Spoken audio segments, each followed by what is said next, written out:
Welcome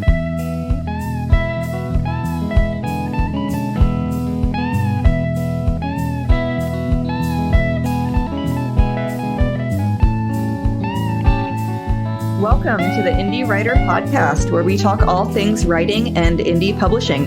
Today, we're excited to be talking about comic books with author Jason Chestnut and illustrator Angela Guyton. Angela is a visual artist with a focus on drawing and video who currently works as a freelance videographer and video editor. She also picks up interesting projects on the side and has recently started collaborating with writers. She currently lives in the woods with her partner and 3 to 8 dogs, which I'm going to have to follow up about that. When not working on computers to pay the bills, Jason Chestnut is a writer, musician, avid reader, and gamer. He is the writer behind the comic book Zero Town and lives in Asheville, North Carolina. Thank you both so much for joining today. How's everyone doing? We're doing great. Thanks for having us on. Of course. So let's just dive in. I would love to just know how the two of you decided to collaborate and work on this comic book Zero Town together.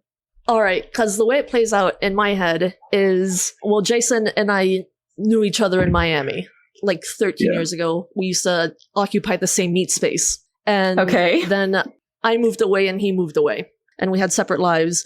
You know, when I'd get like bitten by the bug that said that would make me want to make comics or like something based on a narrative, I would send Jason an email and be like, Jason, I know you have something. Give me a script. Give me whatever you have. I just want to draw something based on narrative. I love that. Yeah, I can get like, I just get these like wild ideas sometimes, and I'll just write random people that I pull out of my past. And then one day, Jason did that to me. He's like, Angie, do you want to work on this thing? I'm like, yes. I've been waiting for this day from you. So he's like, cool. I have this script. Let's work on it. And then from there, like, you know, we worked on it together, and it kind of just, it made itself into this this comic book that we have here. That's mostly the same for me. I think we tried to work on something before when we were both in Miami, but I don't think we were in the right place creatively or personally to work on it and to really commit to it. And we did talk over the years, and we would just kind of throw ideas out at each other every once in a while, and nothing really stuck until I had these two characters that I wanted to do something with, and I didn't know what to do with them exactly. And I written kind of a little demo script that I sent to Angie, and it just like kind of snowballed from there, I think. That's really neat. I love when there's just like people from your past and maybe it's not the right time for a collaboration, but they always just kind of stick in your head, and then, you know, that time comes, and that's really neat. So I was reading Zero Town earlier, and I just have a digital copy because my friend Jason has owed me a paper copy since it came out. Sounds like a terrible friend. I know, seriously. Anyway, so through reading Zero Town, I was kind of wondering, I've never written comics or done any kind of graphic novel work, what that initial back and forth process was like. Because obviously the text that ends up on the page is not necessarily like the story as you lay it out in your head, because you probably work off the picture she sends back to you. So what does that jumping off point look like? Jason, do you write like a whole story arc and then give that to Angela, or how did that work out? The first thing we did is I wanted to work out the characters and the depiction of the characters. So I wrote 2 versions of the same scene from both of the different characters' perspective as kind of an introduction of the characters so that she could start designing them visually. And then I wrote a rough draft for the first issue, and I sent that to her. And then the thing is, you don't realize as a writer, a lot of things don't work as well visually as they do on a page. So you have to be constantly cognizant of that. It's funny. I just saw a thing on Twitter the other day. It was a bunch of comic book artists, and they were all like, "Show us the most boring thing you ever had to draw." And it was pretty funny, the stuff that they'd had to draw that was like really boring. I should probably share that with you, Angie, because it was hilarious. And so you have to keep things moving, but also kind of be in service to what looks good visually. A lot of things got cut and changed around, and it was just kind of a back and forth. And then she would send me notes. We did it all through Google Docs. She would send me notes. And I would change stuff. I would change dialogue. I completely cut stuff out because it was just like probably boring to draw and probably boring to look at too. And I just kind of went back and forth. And I think at this point now we got the system down. We kind of worked it out over the first issue, but I think the second issue went a lot faster as far as like working out what it was going to be. Okay. And so what is that, the second issue? Where are you in that process? He has given me the script for it, which we like massaged and worked in this way that he just described. And so far I've penciled about 10 of its pages. I have been sitting on those pages for a few months now because I had to finish a couple of other books, which have just come out or about to come out. So Zero Town is actually the first thing on my list after I get done with the wrapping up of these other couple projects that I have going. Okay. So yeah, your answer kind of leads me into the next question that I had for you. And that is, what does that look like on your end, Angela? Do like rough sketches of the whole story as you see it and then go back and fine tune that? Or do you work to kind of get a couple images exactly the way you both want it before moving forward? And I apologize if I get any of the comic book vernacular wrong as I'm talking about these things. No, it's totally cool. As long as I know what you're talking about. And if not, I'll ask you to just clarify. But yeah, the way I like to do it, because I figured out this takes less decision-making bandwidth time, and I can just get right into it, is I'll thumbnail the whole thing first and really work everything out that way, and then do a rough, and then do the pencils, and get the pencils to where I like them, but not so intricate or complete as maybe some other artists I've seen make their pencils. Since I'm also the one inking it, I have the luxury or maybe risk of being able to leave some things as suggestions that I get to finish in the inking stage. So my pencils are more like loose or outlines. If anybody wants to go on my Instagram and check those, I have like examples of like the kind of penciling I do. I don't really like lay in shadows or anything like that. I just like have a suggestion of where the shadow will go. And I don't like blacken all the blacks or put X's. Like I just kind of work that out or discover it in the inking process. So that's how I like to work. Cool. And so how does the story change, Jason, as you start to see those images come back from Angela? I think the main way it changes is in the characterization of the characters, because we had some really good ideas about the way they should look, and she has some really great ideas, visual ideas that you don't really think about when you're writing something. Just visual identifiers that kind of told you a little bit more about the character's background. Like she had the idea to give Zoe scars and stuff that kind of signify kind of a rough background, and which was not my idea. I hadn't even thought of that. And so as we kind of like go in these back and forth and we kind of iron the characters out, it does definitely influence the way I write their dialogue, the way I write their interactions. And I know we had a conversation where we wanted to, in issue 2, we wanted to have more time with them talking to each other and less time with like throwing exposition at the reader. Okay. So, and just seeing the way that they were like visually designed, it gave me some really like funny ideas for like conversations they can have and how they could react to each other. So then I become like more aware of like when I'm like scripting out the panels to say she's giving this kind of look or he's looking like this or they're doing this.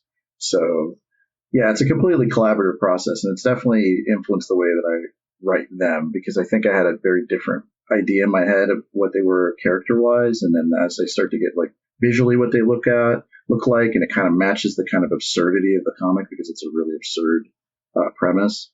I think it kind of pushes how ridiculous a lot of the things I write are. About a controlled chaos. I can give an example here actually to make that maybe a little more concrete. There's a part in the second book where she ends up borrowing her brother's clothes. So they look pretty similar. And we realized, because this was a change that had happened, and Jason realized, he's like, oh my God, this is a moment that I can like mine for like humorous effect. So it'll be a moment where she kind of makes fun of his internal monologue, because that's what happens in noir comics.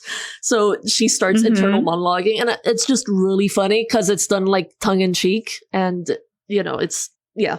Yeah, that was like totally born out of the idea that that Angie had like suggested that she should be wearing his clothes because she was like all drenched in the rain and everything. And then I just thought, would it be funny if she just starts making fun of him, and just starts pretending to be like him and stuff. So that's a perfect example of like the way that works between us. So And I did notice some of your humor shining through in the comic, and that was really enjoyable to have in the story, because I think that's a great part of your personality. And so, Jason, you have kind of a background writing novels as well. So what was that transition like for you? It's a lot less work.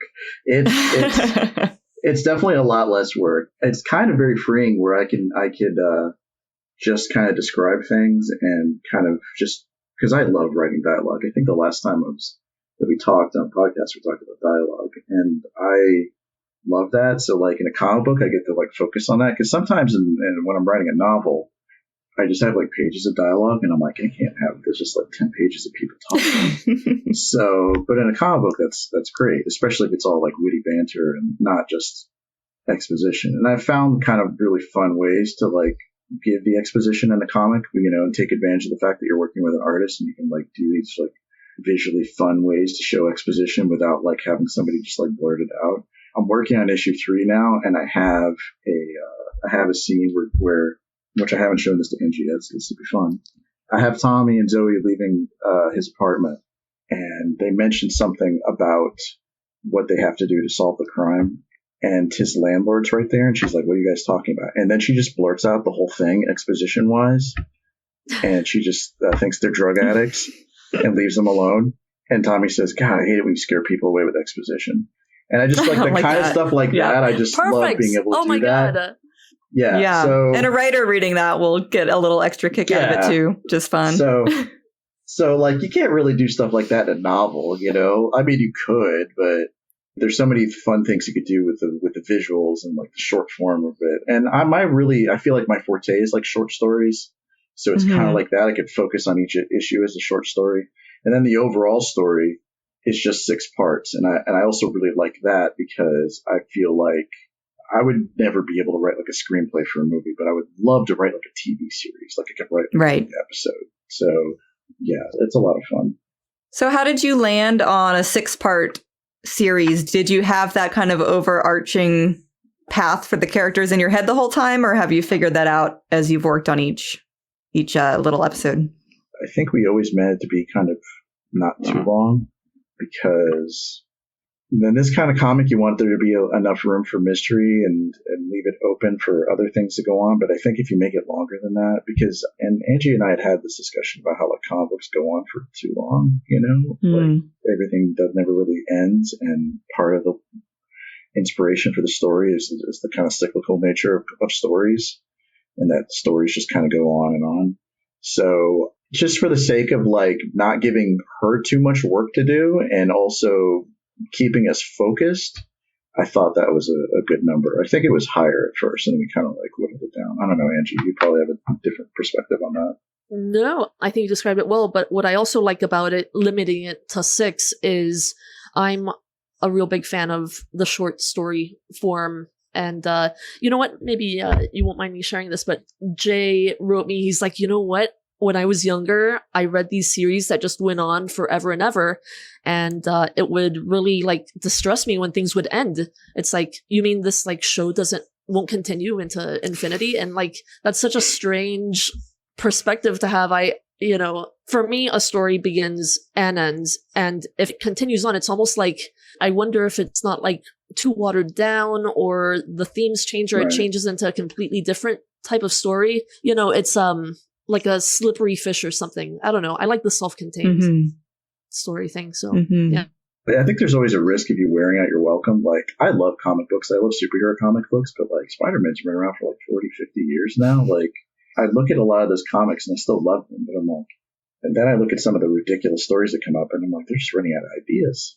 And, and I never wanted to be stuck in, we've talked about doing other volumes of Zero Town and like completely exploring different things, but like there was always going to be a definitive ending to the story, because I really feel that that's important. I really feel that it's really important that a story should have a beginning, a middle, and end. And like endings are really important, but the whole time travel element in the story kind of plays in the whole idea that stories kind of go on forever, because they're kind of doing the same thing over and over again. So we kind of like, there's a lot of things in the story that are built into kind of as a commentary on comic book stories and stories in general. But yeah, there's definitely like a risk of like wearing out your welcome and like running out of things, meaningful things to say. And I don't want to get stuck in that trap. Yeah, that makes a lot of sense. My head is kind of going to some series where you'll kind of get like a sense of closure, and then just to keep the series going, they kind of blow up all of that closure just to extend it. And I think that can kind of damage the trust the readers have in you in some ways. Okay, I don't want to read too far ahead. So, for instance, I've told Jay I only want to focus on the script for one issue at a time. So if I'm working on that one, I want blinders on. So the reason I haven't seen the script for the third one is I'm working on the second one. And this does a couple things. One, it keeps it really, really interesting for me. So I'm surprised by the things that happen in the story. And I kind of get to discover it as a reader, and I can translate that excitement into the things I draw. So I'm discovering the story along, with the reader kind of. So yeah, just thought I'd interject that. So were there any moments, during this process? I know that as creative people, we can kind of get our heads into exactly how we want something to be. Did you ever butt heads or have creative differences that you kind of had to work your way through? Not really. I'm really good at compromising with that kind of stuff. Remember the Maxine scene in the first, was it in the first or second issue? Well, tell us about it. Yeah. So there's a scene originally wrote into the second issue, I think. And, Zoe walks up to the bartender, and Tommy introduces her to the bartender, and she says, or I think she just goes up by herself. I don't remember. It's been like rewritten. It's not even in the final thing anymore, I think. Angie had made a suggestion because I gave her the name Zoe, and she's like, couldn't she have something more, a different name like Maxine or something? Like it could be like, I forget what exactly you said, but something more overly normal. And I said, okay. And so I wrote the scene where I didn't say, no, let's not do that. But I wrote a scene where she walks up to this bartender and she introduces herself to the bartender. And the bartender's like, you look more like a Maxine, which I just thought was a hilarious reference to that suggestion, and my way of saying, no, I like the name she has already. So, but I think that was like the funny extent of us ever disagreeing on anything, really. Right. And that's a playful disagreement. So that's good. Yeah. So, Angela, I would love to hear just more about how you became interested in comic book illustration. Is that kind of something you've always wanted to do, or did you start with other modes of illustration before you ended up there? Well, I'm a visual artist, and comics and the drawings in comics are just one of the things that I really gravitated to and gravitate to now. Just the look of it, the black and white contrast of the ink, and just like the narrative storytelling aspect of it to the sequential art aspect of it, which makes it different and unique from other types of art that I'm interested in, like abstract expressionism. Even music videos are a kind of a different language. So this is just like one other thing to get into. And yeah, the way I got into it was just visually. That was my doorway into it. And then one day I sat down with a comic. I don't even remember why I had this, but I sat down with just recently Archie versus Predator 2. And I just it was just so much fun. And it played around in a kind of like meta way with the characters. And I'm like, this is absolutely amazing. And I was kind of like, in that moment, all in on comics. I now have a comic library, which I didn't have before when I was just like somewhat interested in the visual. So I've gotten more into like comics as a whole instead of just the comic like language that they're drawn in. So yeah. Well, this is a great lead into another question, which is for both of you. Jason, are there any comic book writers that have kind of shaped your style? And then Angela, are there any illustrators that you kind of model your style after or have just gotten some inspiration from? I don't know. I mean, it's different people, the way they write certain things. It's not really influenced my style, but I've kind of learned a lot from like going back to like Frank Miller and Alan Moore, who did The Watchmen, and he has a very, very deep introspective style. It's kind of a crazy wizard also, which is interesting. Modern writers, I really like the guy, Scott Snyder, who wrote a lot of the newer Batman comics. Yeah, but there's Grant Morrison, it's great. There's Warren Ellis is really good. But I also draw a lot of inspiration from all kinds of writers for the way that I write stuff. But looking at comic books, I looked at a lot of older ones for for a lot of like stylistic choices. Looked a lot at Watchmen and Alan Moore's style of writing, and a lot of the Frank Miller stuff, but those guys are not as funny as I am, so I try to put the humor part into it. So it's modest. Yeah, I'm very modest, and yeah, I kind of take a little bit from here and there, and I go, oh, that's a really cool idea, because that's the other thing when you're looking at the way comic books are written, they're always written, or they should be written in service to the artwork. So then I look a lot at not just dialogue, but just the way scenes are, I guess, composed and choreographed and stuff, which has also kind of been a learning process, this whole thing for me, because there have been times where I've written like blocks of stuff and I'm like, that's not interesting visually. So yeah, I would say those would be some of the people. And for me, as far as like the influences or the people that I've learned a lot from, the first person that comes to mind, although it might not be apparent in the work I do, is Jim Lee. And that's specifically because he has like hours upon hours upon hours of videos of him drawing on YouTube. So like the way I got through Zero Town and just doing other things in general, like other types of illustration or other kinds of paintings, I'll put Jim Lee on and just watch him draw and then speak about the way he draws. So I learned quite a bit there, but he tends to do things like more cleanly. He seems to be able to put down a line, erase it, and then put down a second line, either in exactly the same way as the first line or in a different way, but exactly the way he wants it. Okay. It doesn't seem difficult, but it's more difficult than one would think. It's like precision. Jim Lee is precise. And another artist that I would love to be more like, actually visually and in everything. I mean, even the way he treats the variety of depictions of characters within an issue or from panel to panel and the textures is Sam Keith. I think his use of lighting, texture, his ink work, his proportions is just like, he's so incredibly creative in the forms he creates, and the liberties he takes with, like I said, the proportions is really like inspiring. One of the things I want to do was explore like how different I can make the character while still making it the same character, because if I draw something in the same way, it kind of gets really boring, and I don't want to have like too polished a style. Once again, I like Sam Keith, so this is a thing I'm interested in. So he is one of these for me. Another person that maybe it's not so evident here again, but Jim Woodring, who has more of a psychedelic drawing style and does more like cartoony things, more like 60s Robert Crumb influenced type of things. Yeah, I'm very interested in that. He has a much cleaner look with clean ink work, and like the feathering is like just so, but he's another one I look a lot at. Okay. This kind of got me thinking. So obviously you guys have your book in a digital format. Angela, is there any digital work that goes into like digitizing your art when you're done, or is it all just kind of scanned as a finished piece? Yeah, that's a really good question. The way I created it, because I only have an A4 scanner, and to be able to scan things as I want, is I actually cut up the pages. I draw them in the proportion, in A3 sizing. These are European sizings.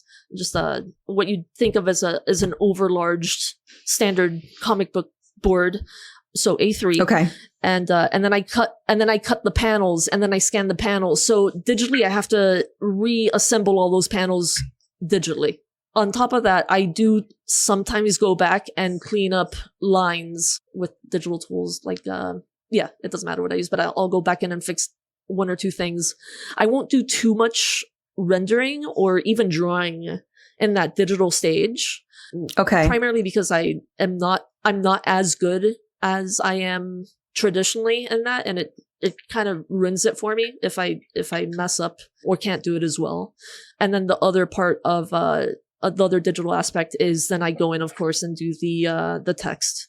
So yeah, that's all. That's not done by hand. That would take a very skilled and different kind of person than I am. We need a handwriting expert, a letter. But yeah, I just do that digitally as well. Okay. Interesting. So one thing I was also thinking was, Jason, are there times where you've had text kind of in your mind for that image, but then I guess the scene is expressed, the illustration in a way that you weren't expecting, and so you then kind of change the text? Oh yeah, I think so. Absolutely. I think that the way that we work, and I'll get something back, and she'll give me an idea, and then I'll say, yeah, I don't need to really have this line in there because we're showing it. So Okay.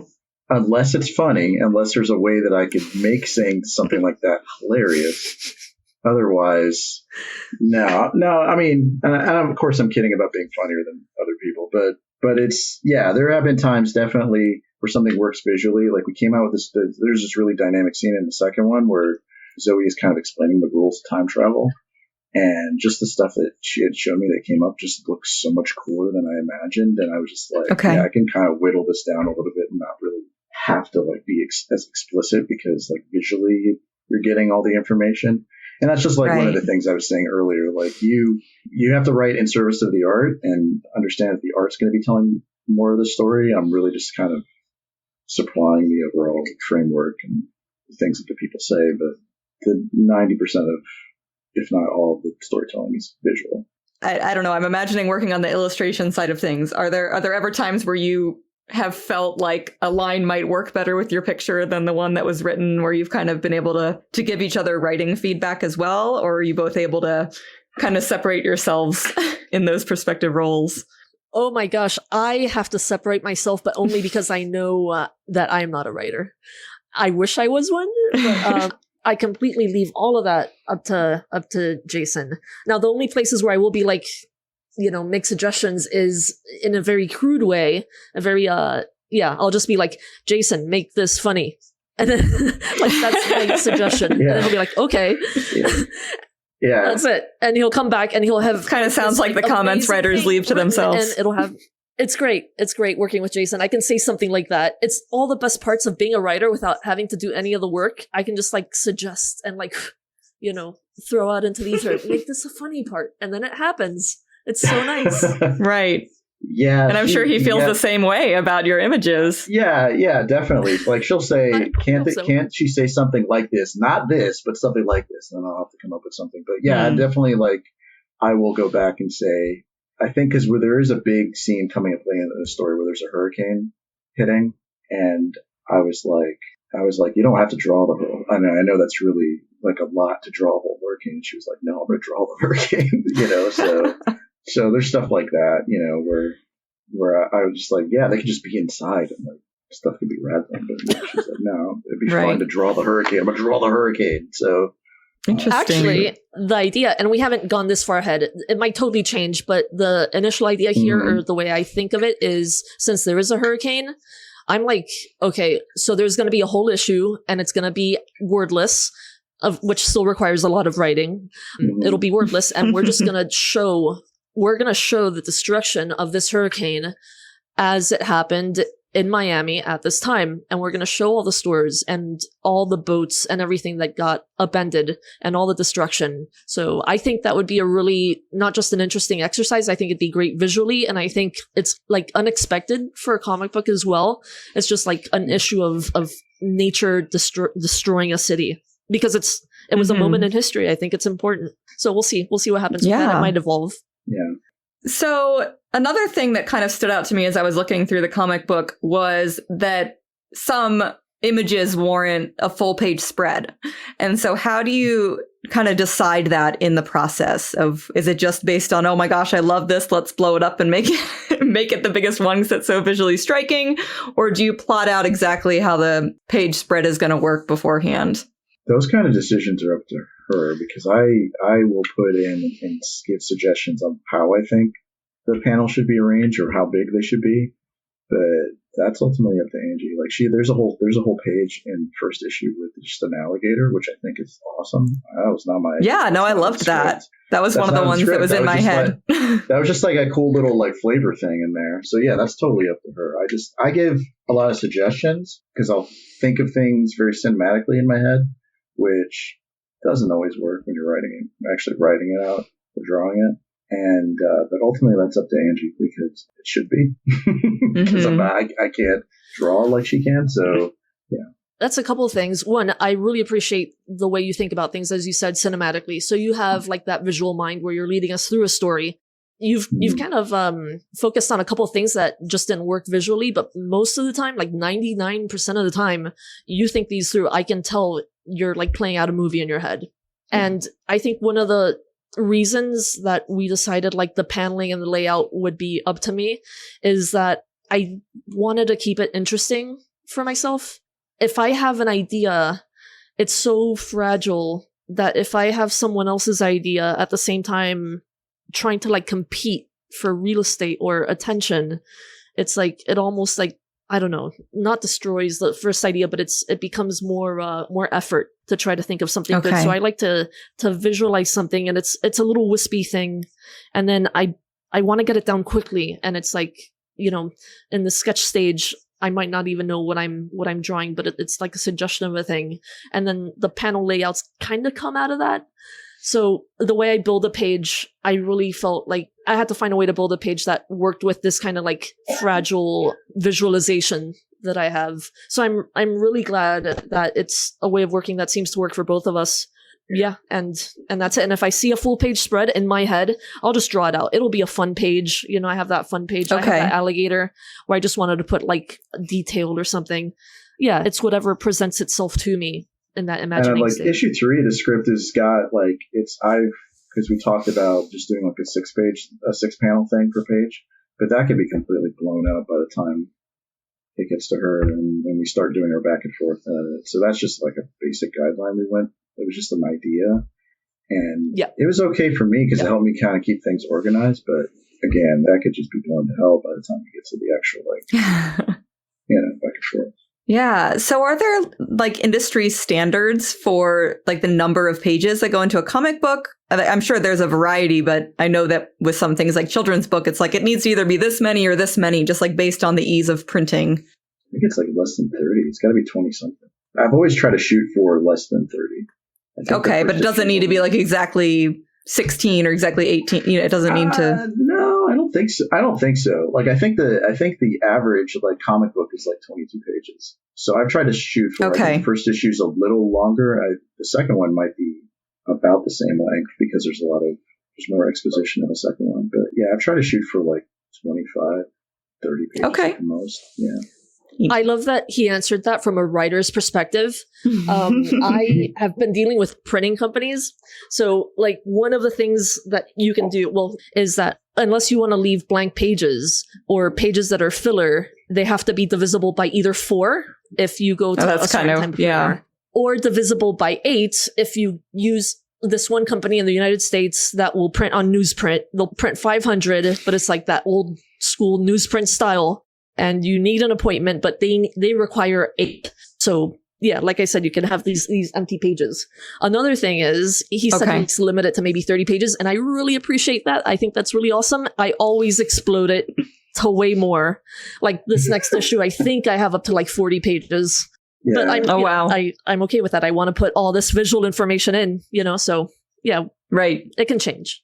Mm-hmm. Mm-hmm. It could. I'm totally expecting even though this one I'm writing now, I'm almost done with it, and I think it's only like 10 pages, and so probably 30 something in the end. It's neat that you have some flexibility there. Yeah, in my head, I was just kind of thinking, like in the children's book market, where kind of like what Angela was saying, it was like if it doesn't have one of these exact numbers, then you're paying to have these blank pages in your book, just because of the way the paper comes together. Awesome. So this question, I know there's kind of 2 main characters. It's Tommy and Zoe, right? Are the main characters. Do either of you have a favorite, and why? I don't have a favorite yet. I've gotten into aspects of both of them, and I know that's like maybe a non-committal answer, but I feel like I haven't really explored Zoe enough yet to know what she's like. Whereas I feel like I understand the other character a bit more, his mannerisms, you know, like I just feel like I can see him a bit more clearly, whereas Zoe's still like a bit brutish for me and a bit crude, just in my conceptualization. Now it's because the images that I drew have her being brutish and crude and kind of like just busting in, you know. So I haven't really explored her yet. That's why. I think for me, it is probably Zoe, but Zoe's more like Tommy's very like. There isn't a whole lot of mystery to Tommy. Like he pretty much is who he is. I think Zoe's a little bit more of a more complex character, and there's a little bit in the issue I'm writing now that opens up a little bit more about her and who she is. But yeah, it's hard to pick a favorite because I just love writing Tommy. Because he's completely clueless about like normal everyday things, but he's like really got a brilliant like analytical mind. But he's like kind of like myself in a lot of ways, where he's just socially awkward. So I kind of pull a lot from myself when I'm writing him. Zoe's a little bit more. There's a little bit more meat to her, but it takes a little bit longer to get there. So okay. Well, I feel like that's a very typical thing to do, is to put at least pieces of yourself in your main characters. I don't think writers can really avoid that. So I'd love to just hear about, well, obviously you have a few more issues of this in the hopper. Do you have any other plans for future collaboration? We were working together on the cover of one of Jason's books that should be coming out whenever he releases it. I hope soon, because I want to see that out. No, I'm just saying that eventually we will do more Zero Town. We just want to get through these 6, and then I think we're probably going to both work on other stuff in the meantime. And eventually we do want to do more of it and eventually finish it as a complete story. It would be following them and the completion of their story. Although I think we did talk a little bit about what if there are other people out there doing this, but I think it would mostly just be about them. Awesome. Well, is there any advice that either of you would offer to our indie listeners who may be interested in collaborating on a comic book or a graphic novel? Yeah, I'd like to answer that actually, because I think this has been a really successful collaboration, and it's just basically find someone that can meet your energy and vibe level. Make sure you can vibe properly. We've sent things back and forth, and as we've discussed in this podcast and our way of working, it's just been very chill, and we have the same sense of humor and find the same kinds of things funny. And we both work on things or are interested in things both outside of comics and in comics, so we can kind of vibe on different levels. I don't know, that's the most important thing. We were friends. I think that's also maybe an important part of it, because it should be enjoyable. I think that's a big takeaway. I don't know if I could do this if it was a drudge. Yeah, no, I enjoy drawing these. Make sure you enjoy what you're doing. Yeah, I think I completely agree with all that. I think it's finding the right collaborator. Unless you can write and draw yourself, then good for you. But yeah, seriously, good, lucky you. But I think it's important for you to find somebody that you really vibe well with and that you can collaborate with. I'm not sure, I'm totally open to working with other artists and other projects, but I'm a little worried about how that's going to be, because when it becomes a business transaction between me and somebody else. I mean, I guess it's one of those concerns you have to be when you get into this industry, or you try to break into this industry, is finding the right person to work with, or the right people to work with. And in most cases, you're not going to be like Angie and I, where we've been friends for 20 years and you already have that built-in rapport. So I think it becomes even more important to find somebody that you have at the very base level, have chemistry built in, and then all the business stuff, I'm sure, just becomes easy after that. But it's that is really the most important thing. Well, why don't you guys each take a minute and just tell our listeners about what you're working on next and how they can keep up with you? I've actually just released a book called Saltine's Book of Parables, and it's available now via my webpage at angelaguyton.com, or if you follow my Instagram, which is at Angie Astronaut. I post things on there. While this is the most recent thing, I'm also working on kind of more like a comic strip form with another friend of mine, Ramsey Giannini, and that strip is called Nothing Rhymes with Rats. That's also on Instagram as NRWR_comic. That's about two kind of existential lab rats that escaped, that are exploring the world. It's kind of weird and philosophical, but that's something else to look into. And I'm releasing that book later on this summer. And I'm also releasing a collaborative work based on a musical composition by a composer and piano duo out of England. That doesn't have a title yet, but that should be out in June as well. And all this is going to go up on my webpage, and I will Instagram and tweet about it. So that's where you find out about all that stuff. Great. How about you, Jason? Other than Zero Town, I wrote a novel called To Live and Die in Avalon, which is I'm revising right now. Angie created the latest and what I think the best cover for it. So that will be finished eventually. It's funny when you have all this free time in a pandemic, you think you get more writing done, but No. I have a short story coming up that's in the Gestalt Media anthology, Best of 2020, I think, is coming out. You can also find another short story of mine in the first Writing Block anthology, Escape. And my website is jasonchestnut.com. I'm going to start putting short stories up there that I've been writing because I'm working on an anthology of short stories that are all kind of interconnected. And my Twitter, where I say lots of very deep and philosophical, but mostly silly, stupid things, is at Atomic Boy Wonder at Twitter. Awesome. Well, we will put links to everything mentioned in our show notes so that it's easy for our listeners to find you and keep up with you. And just thank you both so much for joining today. This was a really fun episode. I learned a lot. Thank you. Thank you. Yeah, thanks for having us on. This has been really awesome. And to our listeners, thank you for listening to the Indie Writer Podcast. We hope you enjoyed this episode and will subscribe to hear our future episodes. We want to thank the Writing Block community for the continued support. You can find us on Twitter or Facebook or at writingblock.com, no K. Remember to subscribe, share, and tell your friends. Thanks, everyone, and happy writing.